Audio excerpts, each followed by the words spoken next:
52 Network Marketing Tips is brought to you by Leaders Club. Get your own custom 90-day success plan, including one-on-one support from a personal success advisor, exclusively at leadersclub.com.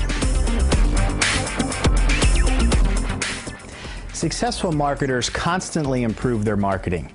And while network marketing isn't just about advertising or writing sales letters, being able to write engaging emails, blog posts, or landing pages can be a huge asset.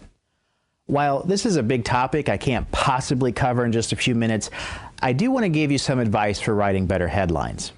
Headlines are the most obvious place to start. First, because I've personally seen very few really effective headlines in network marketing, but also because they're pretty easy to improve. This doesn't mean that the rest of your message isn't important, being the body of an email, a blog post, or even the second two lines of an AdWord ad. But no matter how good the rest of your message is, if your headline doesn't connect with the reader, they won't ever get to see the rest of it. So here's the first rule. I call it the half-second rule.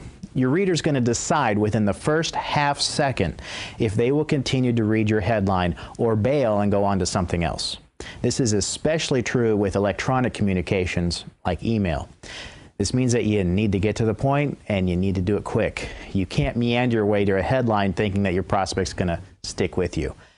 That's where headlines that start with the words "do you" or "how to" tend to do better than many other headlines. They draw the reader in and they establish that need to know the rest of the question or what the promise is. Which leads me to rule number 2. Your headline should promise a benefit. There are a lot of different types of headlines, and I've personally used different types to get very good results for all kinds of different promotions. But the most basic and the easiest to write, especially when you're promoting something, either something to buy or something for the prospect to get, is what I call the benefit-driven headline. This means that you really need to understand what a benefit is, something that few network marketers do. While that's a big topic in and of itself, a benefit is basically what your product or service is going to do for the reader, what it is that they gain by purchasing or responding today. If it's a health product, for example, it doesn't mean that they're going to get a bottle of XYZ vitamins or even the highest quality ingredients. Those aren't benefits. The benefit is much deeper. In this case, it's related to feeling better, less joint aches, fewer allergy issues, more energy, and so on. Just keep in mind that by law, your promises have to be real, no making things up.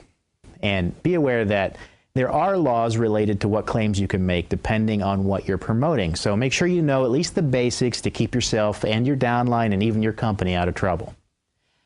The key to a good benefit-driven headline is to engage your reader and make them want to know more. Your goal is really just to get them to read the next line or your opening paragraph. And that paragraph has its own goal.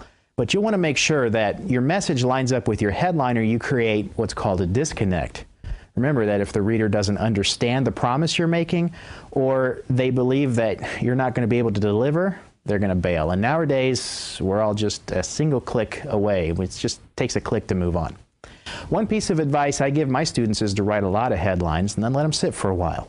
When you go back after a day or two or even a week, you'll notice that some are more appealing to you than others, and you can use those as starting points for other variations.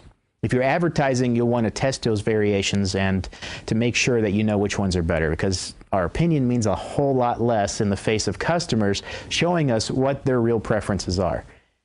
If you want to really understand what makes you and your network marketing program so attractive, pick up a copy of my course, How to Turn Cold Leads into Hot Prospects. One of the things I help you do is to really find the benefits of what you have to offer. Not just the features, but the emotional hot button elements that will cause people to join. And you'll love doing the exercises in the workbook too. Even if you don't advertise, knowing how to communicate what you have to offer in a really compelling way makes a huge difference in how effective you are, not only in recruiting new distributors in your business, but in keeping them too. See you on the next tip.